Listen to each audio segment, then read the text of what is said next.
So now, during this short time when we have a precious human life, let's really take the essence from it, really make it meaningful. And the best way to do that is to generate the bodhicitta, to really expand our heart impartially to each and every living being, and to cherish them as much as, if not more than, ourselves, and to commit to the path leading to full awakening so that we'll have the abilities to benefit them most skillfully.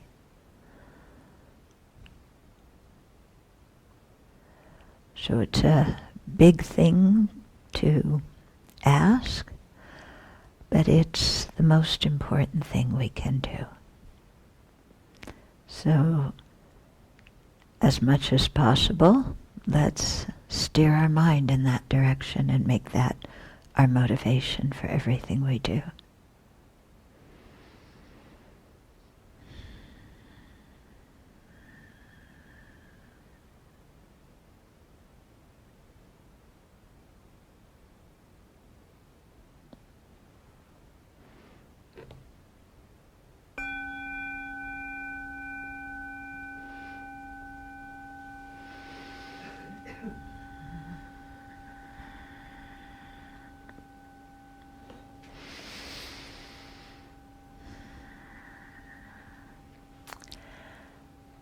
So did you do some contemplation about equanimity and developing an impartial attitude?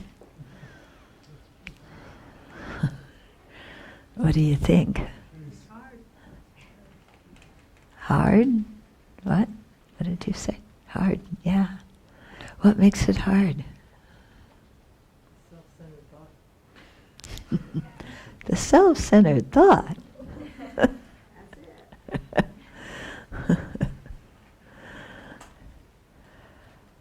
Is it something that you want to be able to do, or are you content with,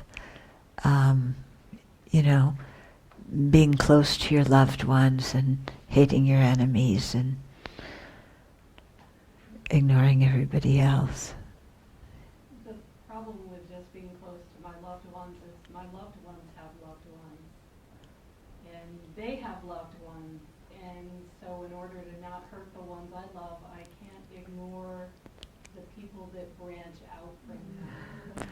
It came to me thinking about possible earthquake in Seattle. Could I get myself and my family out? But then I thought, wait, my family all has people they want to save, and they have people they want to save, and how can I disappoint anyone in that situation? Mm-hmm. Very good. Yep. Yep.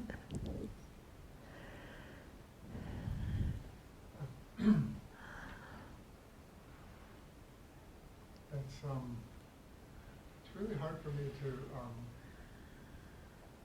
conjure up somebody that I have no feelings for one way or the other, for neutral people. Mm-hmm.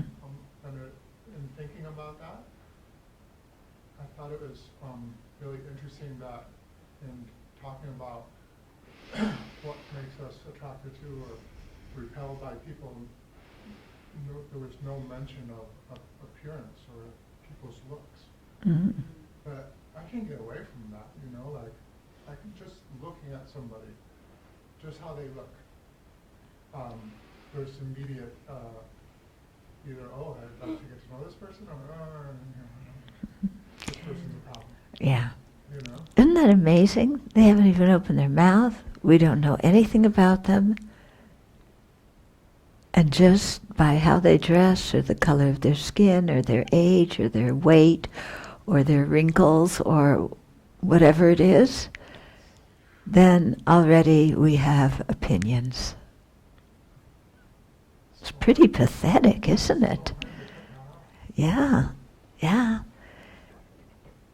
It's hard to cut that off. Yet it's very interesting. They've done studies, and people very often start out seeing somebody as not very attractive, but after they get to know that person, then that person appears more attractive to them. Which again shows how unreliable our judgment is, because it changes. Yeah. And it's really something to look deeply into, how those kind of prejudices and stereotypes function. Because we certainly don't like when people stereotype us, and yet we happily do that to them. The perception happens in my own mind. And if I can bring some partiality to my thinking about others around me, then of course I can benefit them because I can behave more fairly toward them. But my mind is happier feeling that I'm among. Your mind is happier what? My mind is happier feeling that I'm among potential friends instead of the constant background of not that one, ooh, that one, I don't like that one. Yeah. So we have the natural tendency to discriminate, but you're saying you find it much better when you can put that down and just think, I'm with potential friends. Yeah. I never had a day with which that instant thought is there.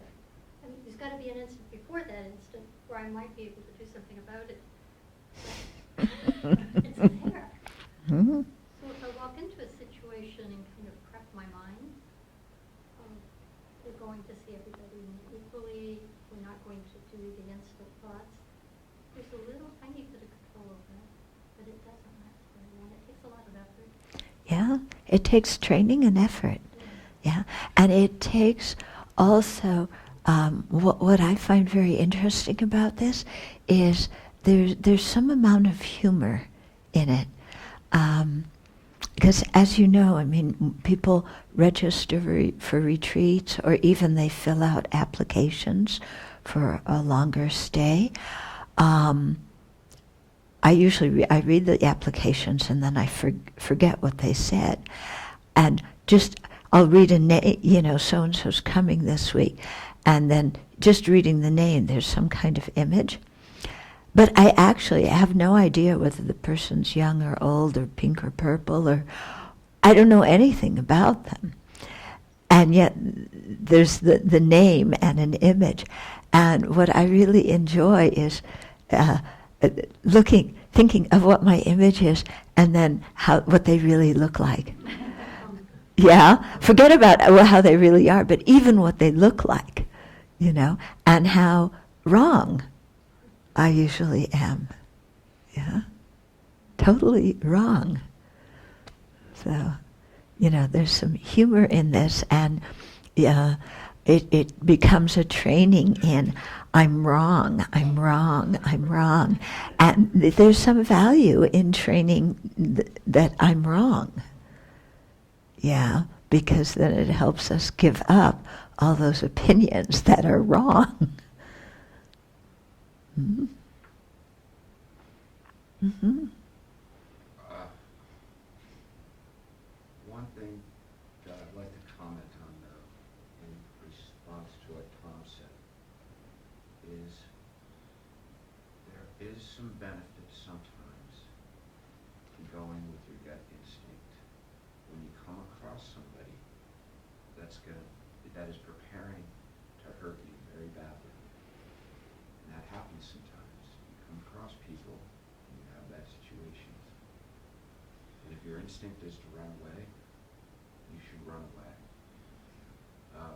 Now, I'm not saying you have to harbor ill thoughts toward that person afterwards, but certainly we should appreciate our lives, appreciate our opportunities to practice the Dharma.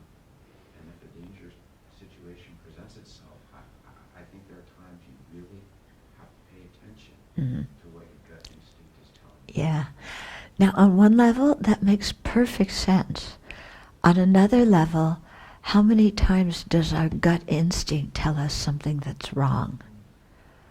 I don't know about you, but I look, and this is really where prejudice comes in, you know, because you look at somebody, you have a gut instinct, danger, and it's coming out of nowhere, you know? You're not really sure if it is dangerous or if your mind is making it up. And I think this is very much how prejudice operates, you know, because it seems like a gut feeling. It's not intellectual. Yeah. And I don't know about you, but just I see many times my intuition is totally off the wall about who people are. Yeah? I'll give you an example.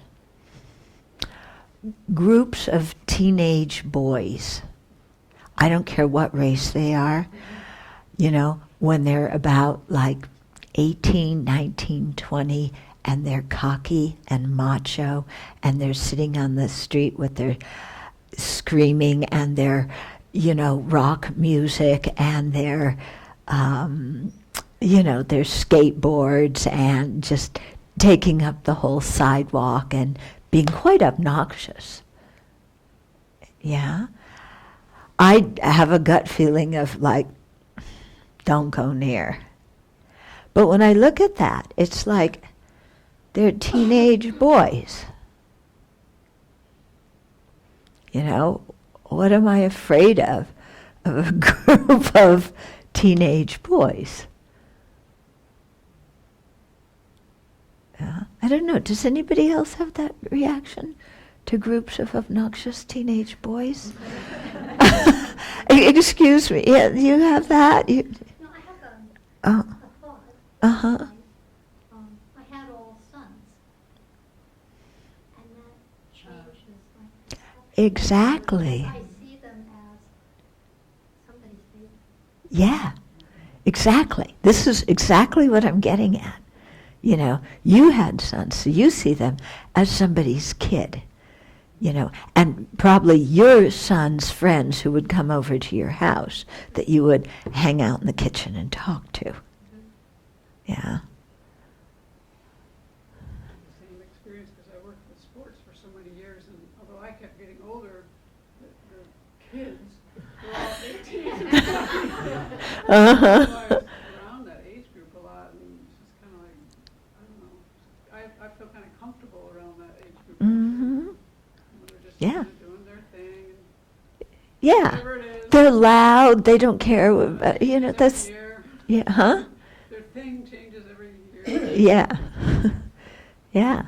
So this is exactly what I mean, you know, that you have this gut you know, I have this gut feeling, and there's absolutely no, you know, logical basis for it.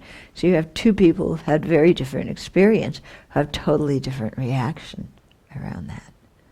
Yeah. I've had one of these for years about loggers. Mm. You know, I have a preconception that anybody who's a logger is an environmental saboteur terrorist, and or anybody that just, you know, does it for a living, whether they work for companies or whatever. And so, for the first few years that we were here, I just, as soon as I saw a truck going down the road, or I saw somebody with one of those big gas tanks in the back of their truck, I said, "There's one of those losers who's defiling the planet and who's." And then we build these buildings with this wood that comes from the hardware store down the road. And I'm like, that wood down there has something to do with that man who just drove by with that big truck of logs. And then we finally had a man come up, maybe about 3 years ago, Lois Robertson and her partner Craig, who just wanted to help us when we were thinking about doing some thinning. And I've never met anybody who was so open-minded in my life. I mean, he does it for a living for a big company. But he's uncomfortable about some of the policies, and he shared this with the companies. But he was so open-minded about our philosophy and about our concerns about the environment and why we do what we do. And he said it made total sense. he said it would be hard for a company to do that, to make money, but I appreciate it, and he was so open-minded, and from that time on, I just kind of opened up my mind to, not that I'm going to put now all loggers in the basket of loving compassion, open-mindedness, but I think I'm giving them a little bit more space to be thoughtful, trying to support their families, raised in a culture that says certain things are done a certain way, but open to dialogue. And it was really quite an eye-opening experience. Mm-hmm. I also have a good story about my brother and his friend. They were walking at night a long time ago, dressed in sort of very provocative, I don't know, provoking, I think, clothes. Mm-hmm. And then they met this group of motorcyclists, and they were stopping. They were in front. They could not avoid them. And they were ready for, okay, now we're going to be beaten up or something. So they approach, and then my brother's friend says, "Oh, what wonderful animals you have there." And he was talking about the bikes, the motorbikes, and their attitude completely turned around, and they didn't beat them up. They were just then talking about motorcycles. So that's also how you, if you just Yeah. around. I was so impressed by that story because they were beaten up other times.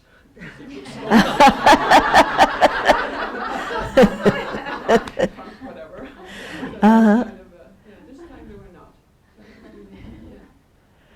Yeah, yeah. As soon as you can establish something in common between you and the other person, a lot of these, the fear, real or imagined, gets eliminated.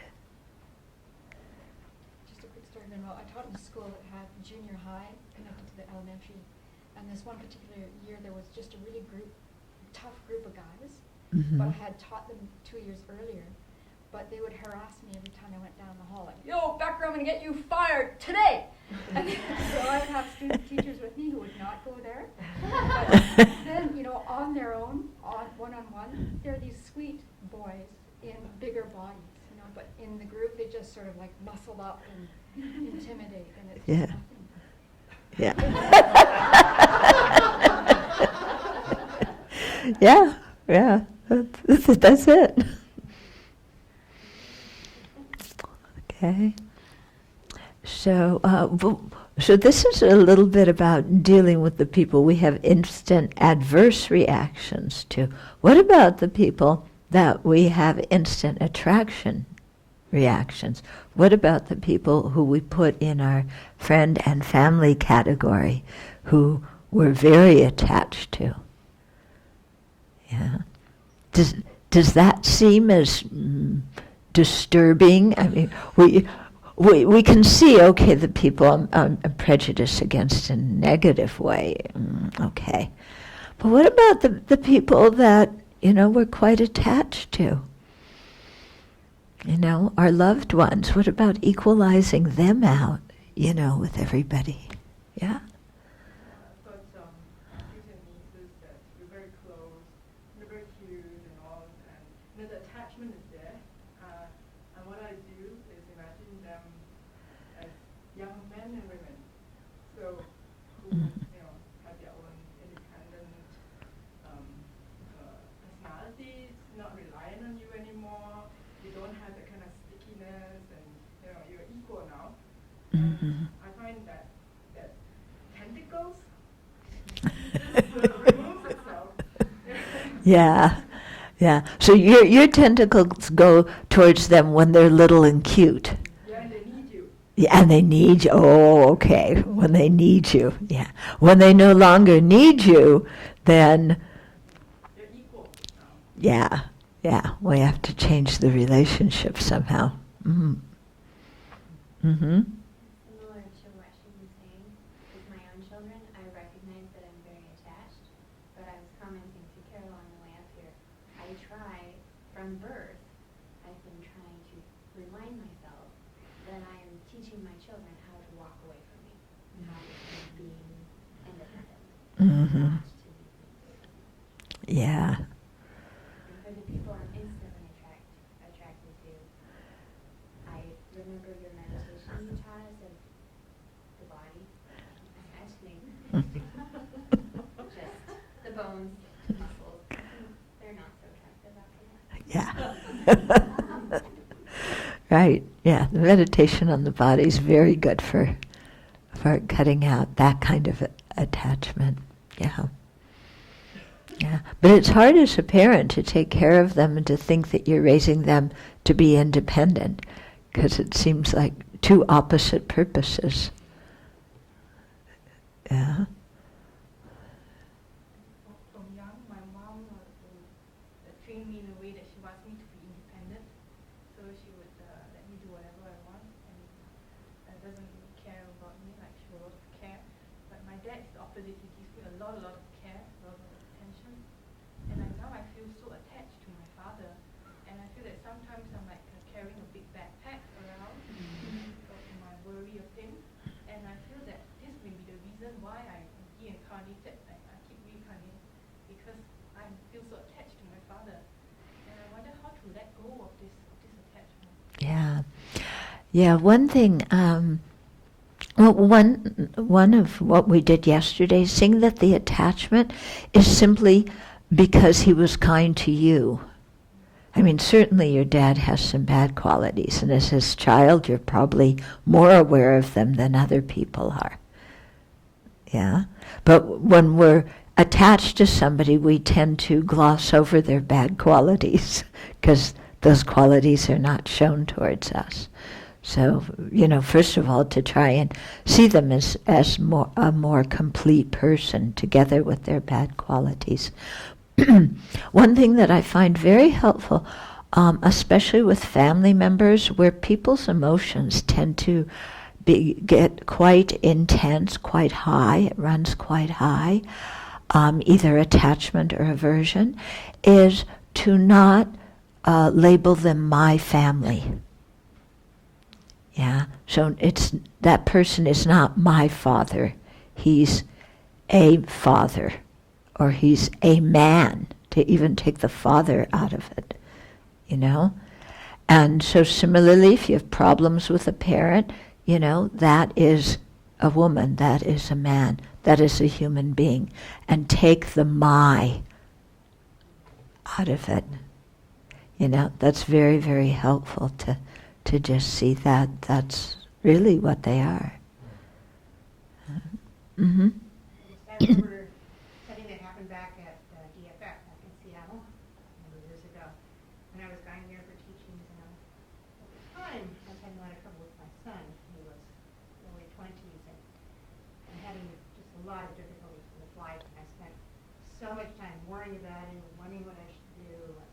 Should I do this? Should I cut him off? Should I support him? Should I do this? Whatever. There were 100 different factors. And somebody at DFF, I remember, told me, the son has his own karma. And I thought, oh, that's right. Not me. He's having this problem. He should probably fix it. It was amazing. It just turned everything around. Yeah. Stop the anxiety. Mm-hmm. When last year I had to go to a judicial college in Reno, and part of the training was on exactly what you were talking about, these initial reactions and gut instincts. And they put pictures of people on the board, and one of the things they did is they put Derek Jeter, who's a great baseball player for the Yankees, on the board, and was a pro. Because he was very universally liked as a baseball player. And then they put Alex Rodriguez up there, who's somewhat really not liked. You're looking around,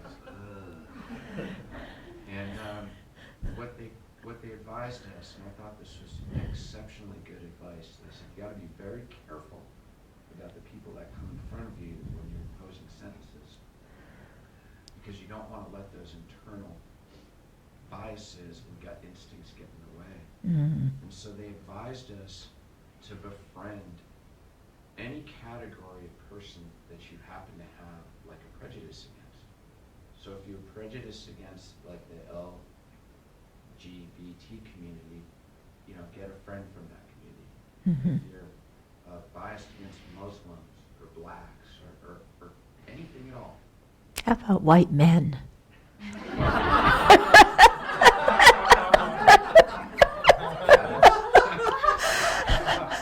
Is anybody biased against white men? We need a Republican friend.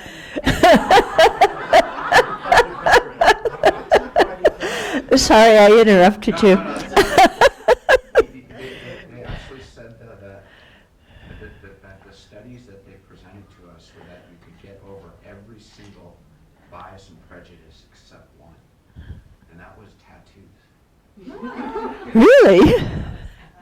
And interestingly, I struggle with that. Because when people come in front of me and they've got, the things up the neck and the tattoos where their neck's open and the throat's showing and, crazy stuff, it's hard for me. So I have to really concentrate on that because that's difficult.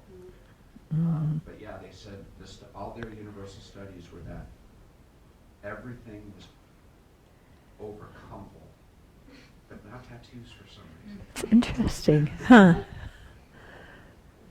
Yeah. I find that interesting because so many of our appearances change. But you could get tattoos and have them 40 years later when you're now totally different, and that's something people can't get over. Yeah. Yeah. Plus, they mean different things to different people, I guess. Right. Yeah. Mm-hmm. So regarding attachment, when I decided that I will go the path to become a nun, I remember how much effort I had to make this decision to cut through this attachment. I was in a relationship at that time, or kind of getting into it or something, and it was like I don't know, everything I wanted to wish for as a layperson. And then I was really, when I made this decision that I will not rely on a man, I want to rely on the Dharma completely. I was shaken, I have to say, because I had at the time not a teacher, I had no refuge, no community, no Sangha, but I knew that I will do the Dharma for my life. And I think it takes really effort and really good motivation. I had to set my goal in life strongly. Mm. Yeah, because attachment's very strong. Yep. Yep. Mm. I've done a lot of work working with trying to let go of attachment to friends and relatives and such, But one thing that comes up for me is sometimes I worry about what they think of me. But also, I know that I don't want them to perceive the Dharma negatively because they have some resentment because there's some cult where they ran off Yeah. and never saw them again. That's not anything we can control. Yeah. But we don't want them to think badly of the Dharma. Why?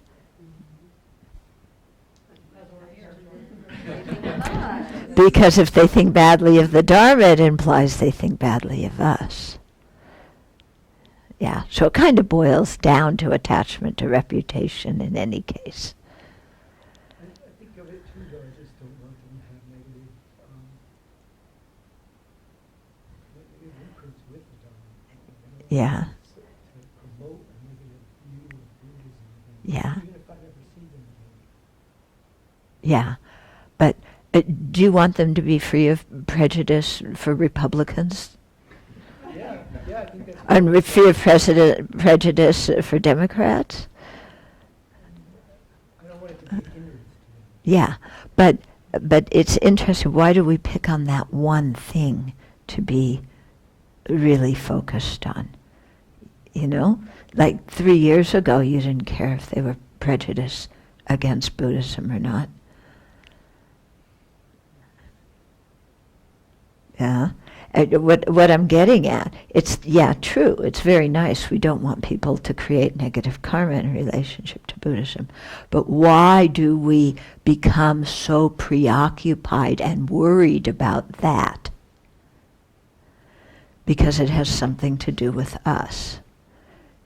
because before the Dharma, we had anything to do with the Dharma. We didn't care if they had a negative view of Buddhism. Did we? Yeah. But it's like anything we're involved with, we don't want the people we care about to have a negative view. Yeah. Yes, a negative view will harm them, but a negative view of, anybody will also harm them. Mm-hmm. Okay? So my point is that when we choose these kinds of things, because there's different ways of saying things.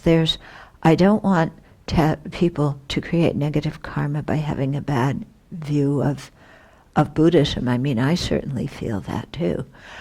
But then there's my relatives who I really care about, but I'm not attached to them anymore.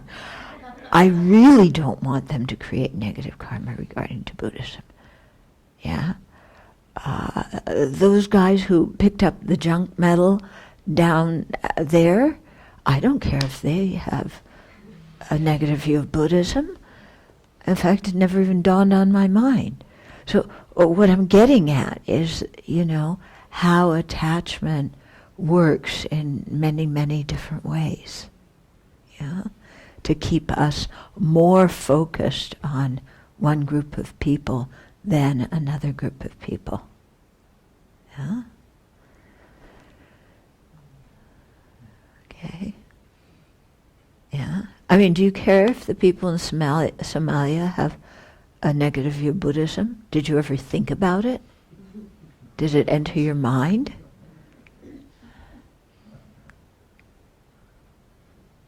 Yeah. Do you want your family not to have a negative view of Buddhism? Yeah.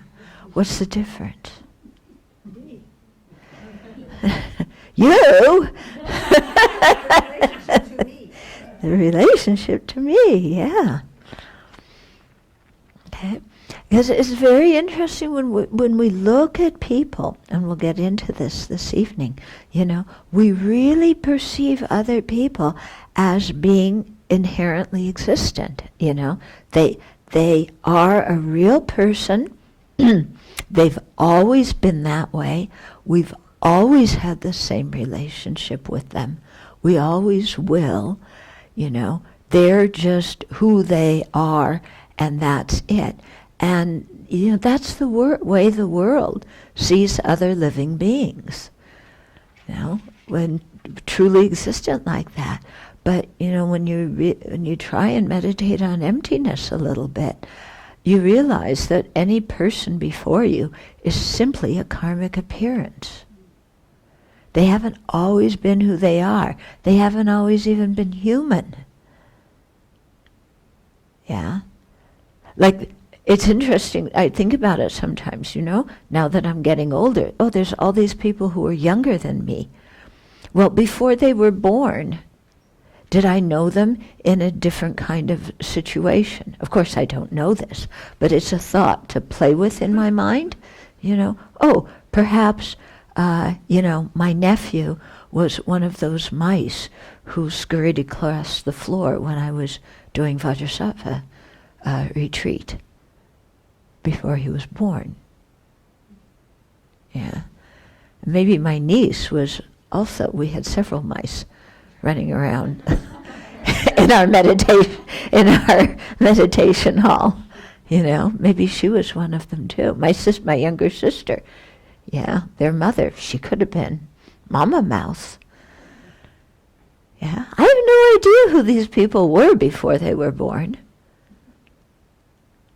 What body they were in, what kind of life, relationship we had.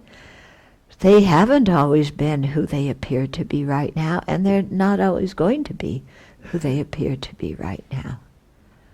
Yeah, so I remind myself, don't get locked into appearances. One thing that was very helpful for me, like now they have all this CGI thing in the movies, and then during meditation, like when you imagine your mom and your dad and all that, and then I imagine, like, how they do the morphing of the face toys and, and it's quite incredible. Yeah. So I can do that now with the turkeys. With the insects, I still cannot. That was still really hard, but it's very helpful, like, to see them not as my mom and my dad, inherently Yeah. other people in their past lives. Yeah. Exactly, exactly. And that we're all changing roles all the time. Yeah. So what's there, who's there to get attached to? You look like you're not too happy hearing this. You.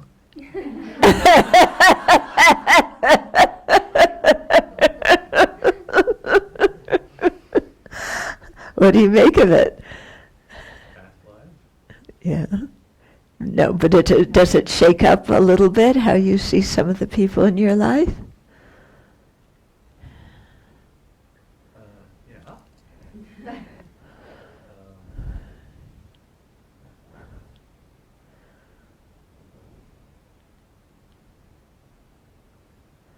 I don't know how much I have thought about people that I'm close to and what or who they may have been in another life. Mm. I know that I have find it incredible that the people that I've needed to get to this point always seem to be there somehow in my life, whether they're family and they're not people necessarily I would have chosen for friends or to have a relationship with. Mm-hmm. But the karma seems to be there that people come into my life that seem to help me grow, and that's not a very easy process, and it's a never-ending process. And so,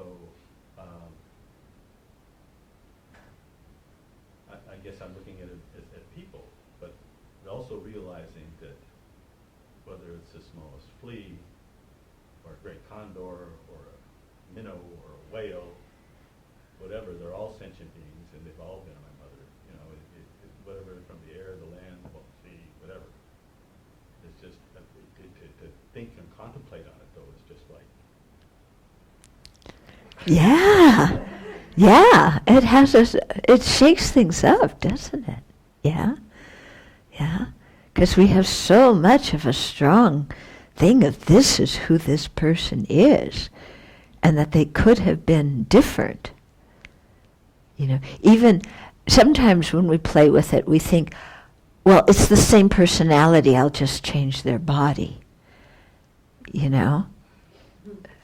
So then all of a sudden, your husband or wife is in a turkey body, and the turkey says, I love you, dear.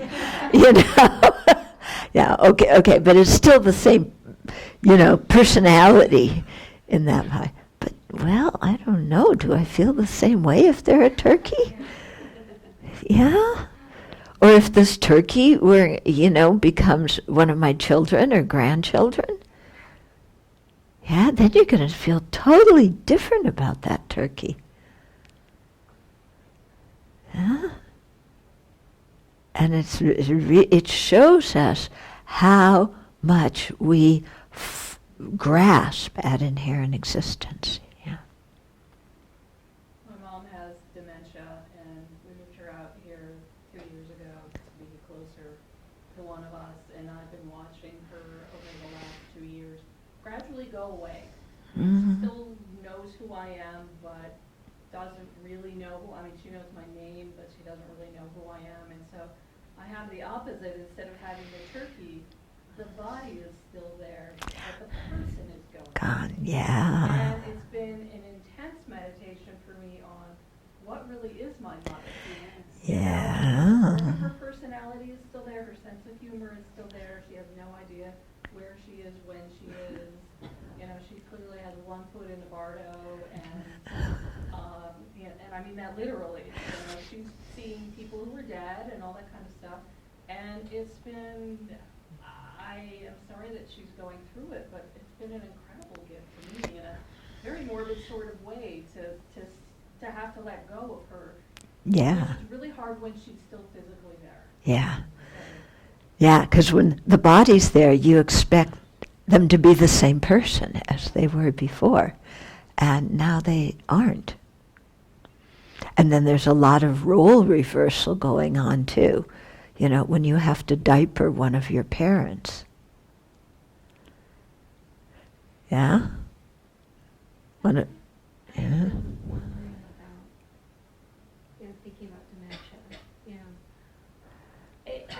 finding, like, it was confusing to me, like, thinking of their mind stream going on, but their mind dying before their body, and you're realizing, that that's not what their mind stream is, but it's confusing to me. Yeah, because we like to think they have a certain personality that doesn't change. Yeah, that's what I was saying before. Oh yeah, their body may change, but they still have that same personality. Yeah, but then when they don't have that same personality anymore, then who are they? I'm kind of experiencing that with my husband.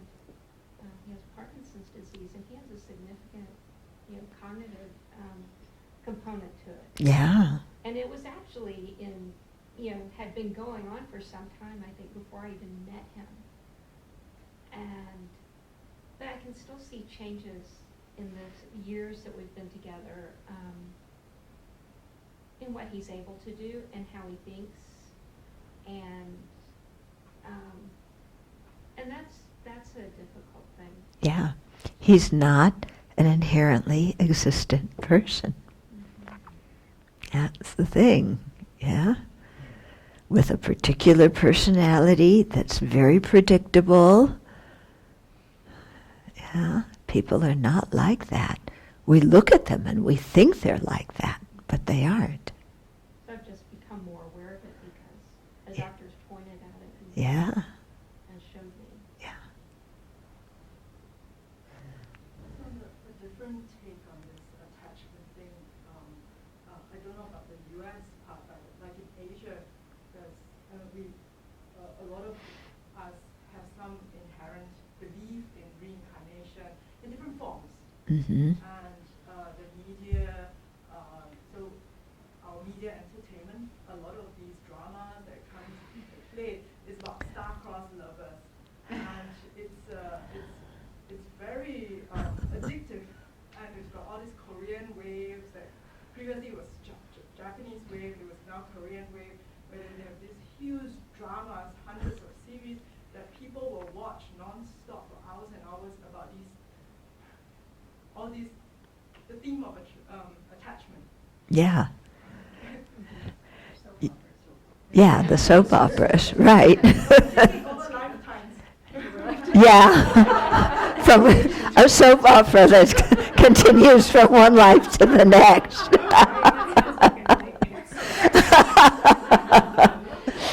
Actually, the story that I heard in a Dharma teaching, a little bit similar, what got me thinking like this and doing this kind of thing when I look at different people was a story about, I think it was maybe Shariputra and Moggallana, I can't remember exactly, but two disciples of the Buddha.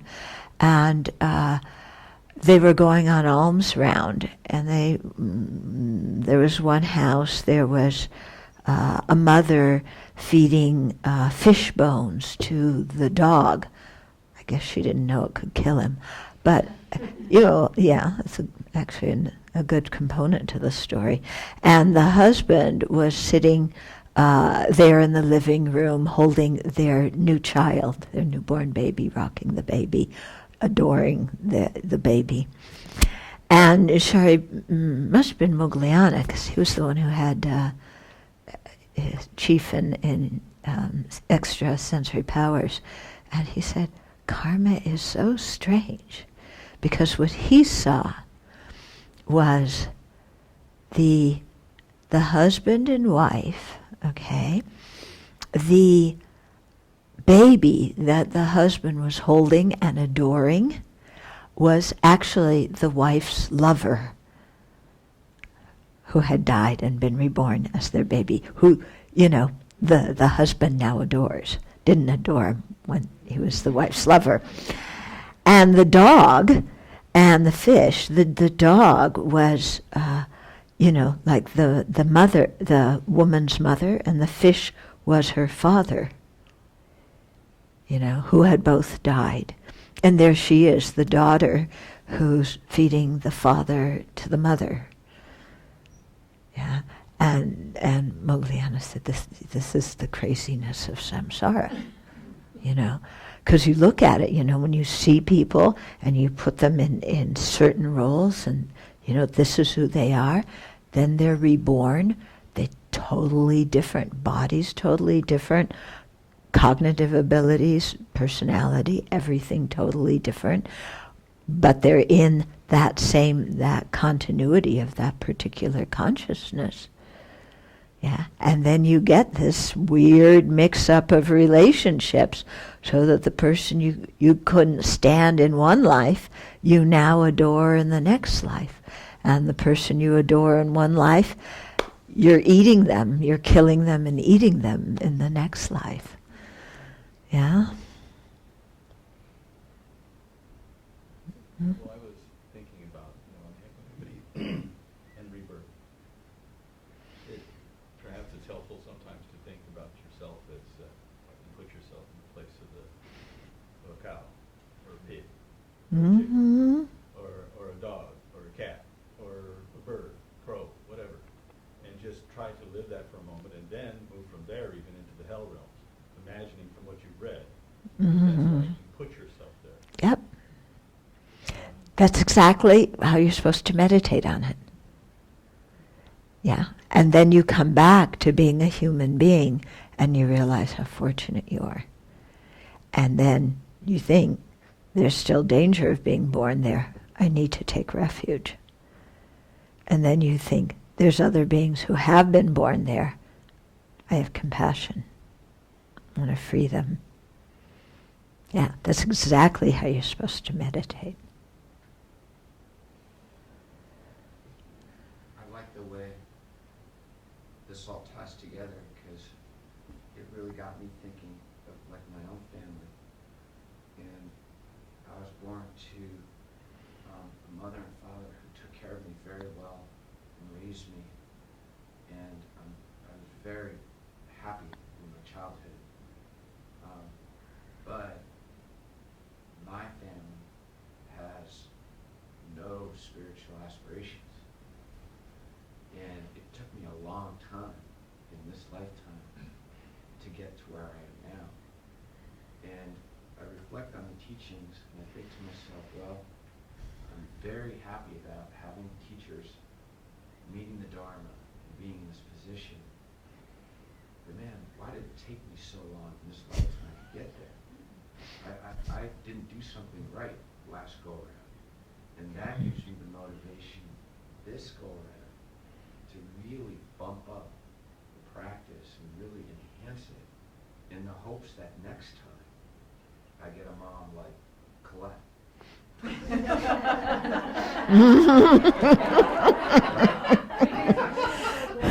Yeah, think of the karma her kids have. Yeah.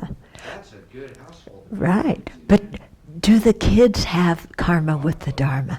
That's what's very interesting, because it's not always nurture, Some of it is the karma that the child has too. So you have to have the parents with a good Dharma background and the child who has the karma and has made those prayers. Then, works very well. But I think Colette's going to be a monastic next lifetime. You think? You want to? Yeah. In Singapore, in the Asian context, like, we always say we have to take care of our parents when they are old. So when I told my father, like, I want to leave, I want to go out for a spiritual pursuit, he says, what about me? Who's going to take care of me? And I just kept silent. No, I will take care of you. So I wonder, how do we get this motivation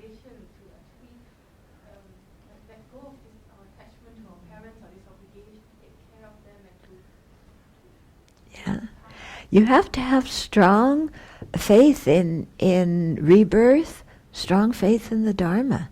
That's the thing that's going to overcome the attachment. When you really think about, I think, when you think about rebirth, and if I live this kind of life, what kind of karma am I going to create? If I live that kind of life, what kind of karma am I going to create?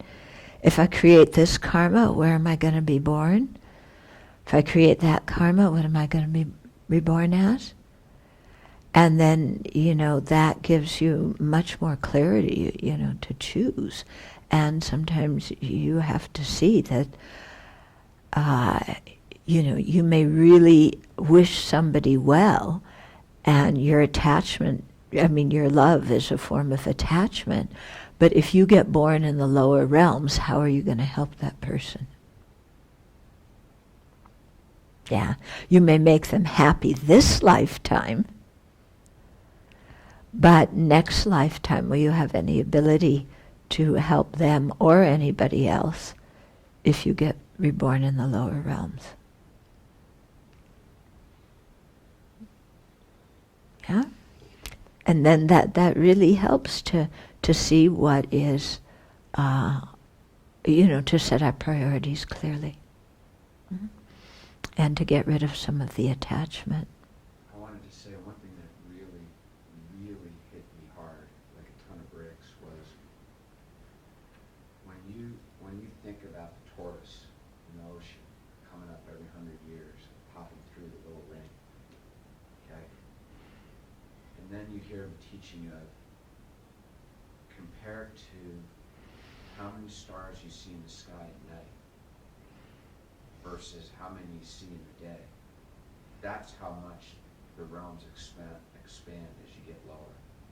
And so when you think of humans compared to animals, it's mind-boggling how many animals there are. And then to think that then goes to ghost and hell realm it's almost an inconceivable number. And yet, here we have Nagarjuna teaching us, okay, here's what you got to do to string together more lives. Okay? That makes it a lot easier than being a tortoise in the ocean. And so I really, I heard that and I thought, man, I got to get more focused. I got to get more focused. Yeah. Because I don't want to be a tortoise again down there. That's...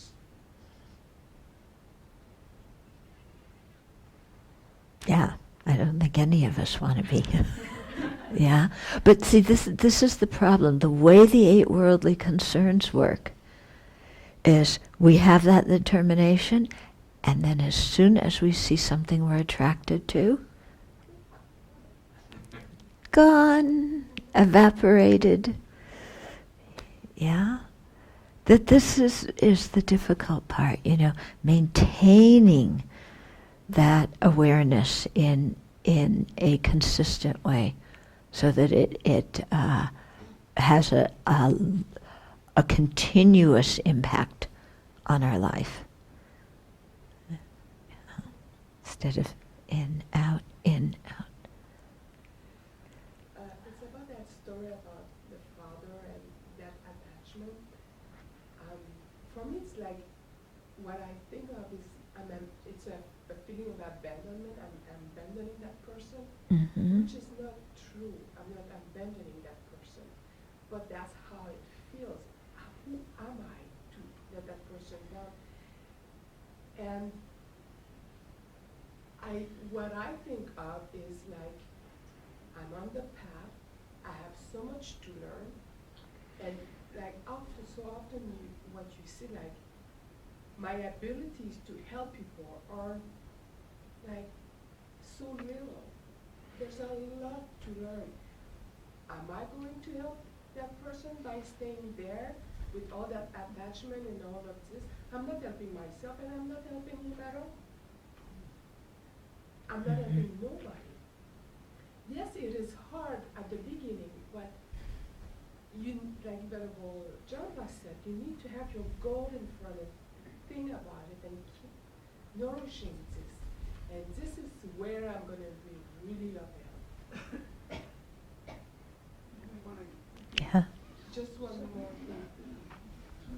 I've seen many times in my life that, like, I was worried of, okay, there's a situation.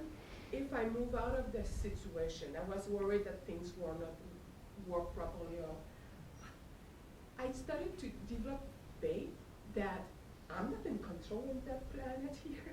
There's so much. And everything was still working, and things, people were being taken care of, and way better than I would have done. And so, Yeah. life keeps going. They don't need me. Yeah. That's the big one. They don't need me. Don't need me. So that was a really, something that I keep in my mind. I think you got to it. Okay. Did you have something? Yeah, I also wanted to mention, because I have this experience, you can have a very good period where you run forward, but then you fall very deeply. You fall into the apolitical sense or whatever, but then to keep going. So I think that's very important to Yeah. recognize, okay, I did a mistake, and had a wrong view, whatever, my afflictions overcame me. So, but coming back to the original. Yeah. Yeah. Pick yourself up. But all that depends on the long-term view. Without that long-term view, then you fall into the 8 worldly concerns and you think, oh, this is rather pleasant. I get to sleep late. Yeah. Nobody wakes me up at 5 o'clock anymore. Yeah. Yeah.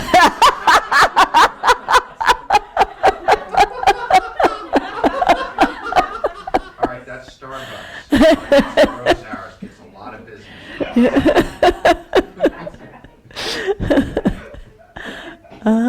This whole topic kind of, for me, really helps me with the idea of the fact that we're all being reborn in the various roles. Because to me, as somebody who's a layperson, I value so much the people who are able to break that attachment and take vows and be here and maintain the Dharma so that we can come and get what we can, along with our regular lives. And so that this place will be here when I come around next time, so that I can drive Colette and we'll get our head shaved. Okay, 2 more. Write my name on there. I mean, it's really it's like a team effort almost. I mean, for me, it's a team effort when I think about my past lives. Somebody in my past lives really worked their butt off to get me here. It's kind of like a basketball game where somebody sets you up for the perfect shot. The guy who makes it in the basket is really just the guy who does the last piece. It's the whole team that gets them there. Yeah. I had a whole team of past lives that got me to where I am now. Yeah. How rude would that be of me to just like blow it off and whatever? Exactly. And, next time we come back is a done deal. So Yeah. I like to kind of think of the group here and us non-ordained folks as really kind of moving the whole ball forward together. And I think in some ways that can make some of these individual attachment issues a little simpler, because it's not just your attachment or your ordination, it really is the whole Dharma moving forward. Yep. Exactly. Exactly. And I can't wait to Yeah. stop it. And then you can feel guilty.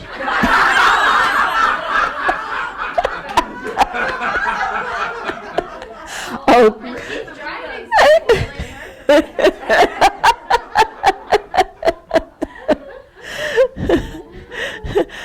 Don't feel bad. Some years ago, we had a meeting of of some big Shunis here. There were like 4 or 5 of us working on a document, and 2 of them were so dismayed because there was no coffee here, and I heard that as soon as they left, they were going to the airport straight to Starbucks.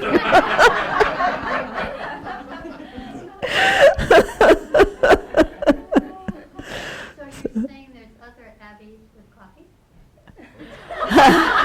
There aren't many other abbeys, actually. There's Dharma centers with coffee. Yeah. But they're cheap, you don't want. Uh-huh.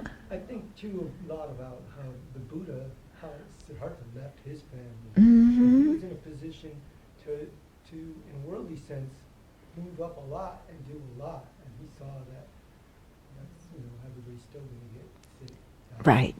And this is the importance of the Buddha's story and why the Buddha appeared in that kind of situation, to show, okay, first of all, here's somebody who had everything and he was able to give it up.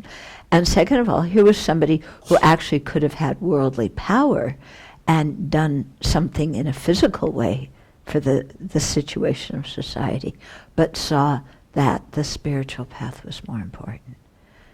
Yeah, there's many things just from the Buddha's life story to learn. Okay, so let's have some meditation now, maybe. Let's just take this time and look again at the equanimity, yeah, and see. You can do with yourself the exercise that we did yesterday, yeah, with visualizing the three people and why they're important, or you can do this thing we were talking about today, taking somebody in your life and visualizing them with different bodies, different personalities, thinking a little bit about rebirth. Or you can think about, what does it really mean to help somebody? What does helping somebody really mean?